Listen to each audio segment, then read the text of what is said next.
नमस्कार दोस्तों, topic wise revision current affairs का।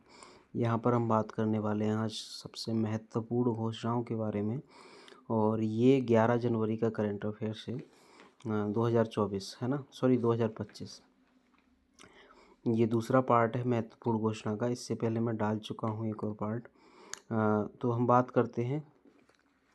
पहला क्वेश्चन है हमारा, रिपब्लिक डे परेड 2025 में 50 वर्ष पूरे होने के उपलक्ष्य में पहली बार कौन झांकी, इन 50 नहीं 150 वर्ष पूरे होने के उपलक्ष्य में पहली बार झांकी प्रस्तुत करेगा? कौन सा विभाग या कौन प्रदर्शित करेगा? ये करेगा IMD, मतलब भारतीय मौसम विज्ञान विभाग लॉन्च करेगा इसको।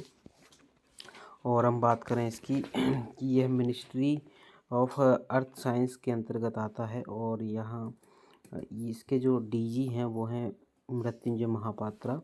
और इसकी जो थीम है वो है स्वर्णिम भारत विरासत और विकास, है ना, स्वर्णिम भारत विकास विरासत और विकास। इसका सबसे जो मेन पॉइंट है ना दोस्तों, ये है कि ये किस मिनिस्ट्री के अंतर्गत आता है। ये आता है अर्थ साइंस मिनिस्ट्री के अंतर्गत आता है।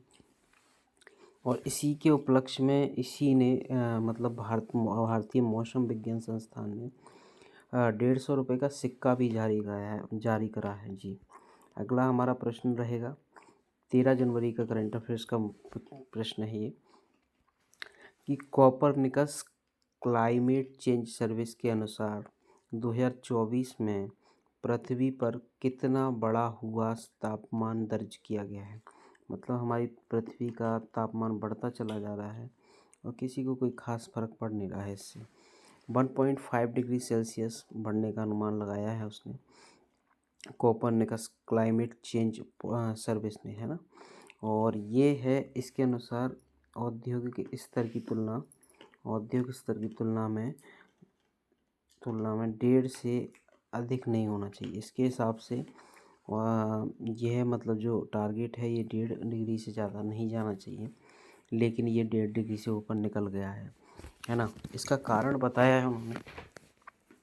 इसका कारण ये रहा है कि 2024 का जो साल रहा है वो सबसे गर्म साल बताया जा रहा है। क्या बताया जा रहा है? सबसे गर्म साल। यह ग्लोबल वार्मिंग के लिए तो ऑब्वियस सी बात है, यहाँ पर ग्लोबल वार्मिंग भी उतनी ज़्यादा हुई होगी। और हम बात करें कि 22 जुलाई 2024 को हमारे विश्व का एवरेज टेम्परेचर 17.5 डिग्री सेल्सियस दर्ज किया गया।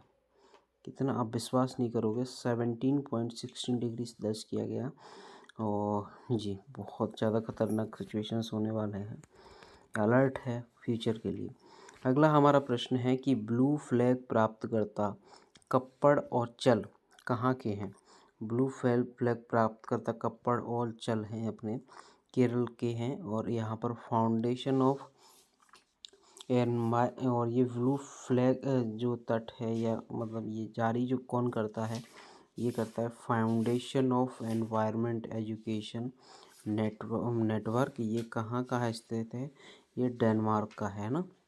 और अगर हम बात करें इसका टारगेट क्या है, कि इसका टारगेट है कि स्वच्छ बीच और तट पानी साफ, स्वच्छ बीच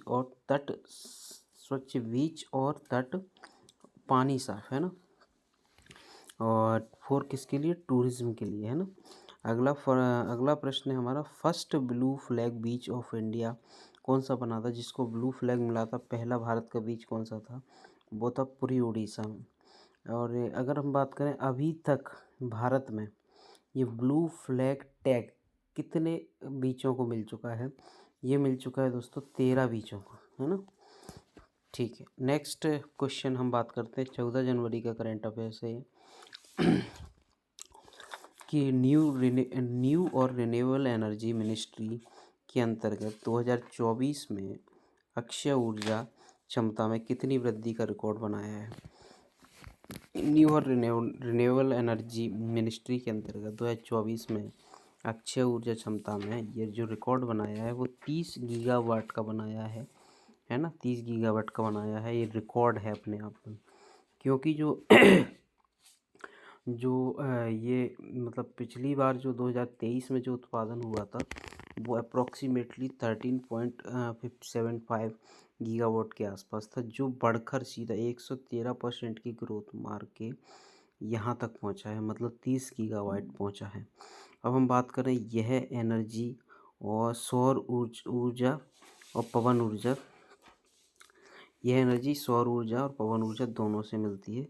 इसका एक शायद टारगेट भी रखा गया है कि हमें 500 गीगावाट के आसपास जो है क्या बोलते हैं जनरेट करनी है 2030 तक। मैंने पढ़ा है इसके बारे में, मे आई सेड राइट। अगला हमारा प्रश्न है कि जानवरों पर दुष्प्रभाव के कारण कौन सी दर्द निवारक दवा निमेसुलाइट पर बैन लगाया गया है। निमेसुलाइट पर बैन लगाया गया है जानवरों पर दुष्प्रभाव की वजह से। ये दुष्प्रभाव कौन से जानवर पर हो रहा है? ये हो रहा है गिद्ध पर। और अगला हम बात करें, ये गिद्ध पर हो रहा है। और अगला हम बात करें क्या हो रहा है, इससे किडनी फेल हो रही है उसकी। और हम बात करें कि इस पर बैन लगा चुका है, कौन किसने लगाया बैन? सेंट्रल गवर्नमेंट ने लगाया है। यह इनके लिए जहर का काम करता है और विषाक्तता भी फैलाता है ना। और अगला हम बात करें कि ऐसे ही जानवरों पर प्रयोग के लिए एक और दवा जो थी वो बंद करी गई थी, वो थी डाइक्लोफेनिक बैन करी गई थी, है ना। डाइक्लोफेनिक बैन करी गई थी, लेकिन वो ये दोनों ये दवाएँ, ये हालांकि ये तो अभी करी गई है बंद, निमेसुलाइट। और ये डाइक्लोफेनिक तो पुरानी बंद हो चुकी है, लेकिन अभी भी कहीं ना कहीं मिल जाती है, क्योंकि बंद होने पर भी यहाँ भारत में कुछ भी बंद नहीं होता। अगला हम बात करें इंडियन पशु चिकित्सा का स्थान कहाँ? इंडियन पशु चिकित्सालय, भारतीय पशु चिकित्सालय का संस्थान कहाँ पर स्थित है? यह है इज्जत नगर बरेली में स्थित है। ठीक है। अगला हम बात करें, अगला प्रश्न है हमारा कि महिला अंतर्राष्ट्रीय वनडे में 70 बॉल में सबसे ज़्यादा स्पीड से 100 रन बनाने वाली कौन खिलाड़ी बनी है महिलाओं में? ये रिकॉर्ड बन चुका है अपने आप में। ये बनी है स्मृति मंधाना। और इन्होंने किसके खिलाफ बनाए ये रन? ये आयरलैंड के खिलाफ बनाए हैं। और ये स्कोर भारत का इसी के आधार पर हम एक और बात करें कि रन कितने बनाए उन्होंने, ये रन बनाए हैं 304। और अगला बात करें कि भारत का सर्वोच्चतम स्कोर कौन सा कितना रहा है? ये अभी तक रहा है 435। वनडे में सबसे ज़्यादा जो रन बनाए हैं भारत ने अभी तक, वो 435 रन बनाए हैं।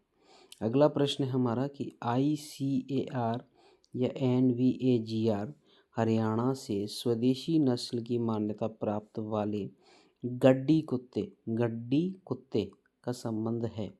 ये किससे है? हरियाणा से कुछ कुत्ते या नस्ल जो हैं ICAR NVAGR ने मान्यता प्राप्त वाले गड्डी कुत्ते का संबंध रखा है। ये कहाँ से मिले हैं, ये कहाँ रखे हैं? ये हिमाचल प्रदेश में मिला है, ये है ना। ये इनको पहरेदार कुत्ता भी कहा जाता है। और हम बात करें ये मतलब इतने फेमस क्यों हो रहे हैं? ये इसलिए हो रहे हैं कि ये हिम तेंदुओं से भी लड़ने के लिए अग्रसर रहते हैं। और ये इनको इसलिए ही इन कुत्तों को भारतीय पैंथर हाइड या भारतीय पैंथर गाउड का जो है खिताब दिया गया है। अगला हम बात करें राष्ट्रीय पशु अनुवांशिक संस्थान ब्यूरो, राष्ट्रीय पशु अनुवांशिक संस्थान ब्यूरो का हेडक्वार्टर या कहाँ स्थित है? ये स्थित है करनाल, हरियाणा में। जी, थैंक यू सो मच दोस्तों।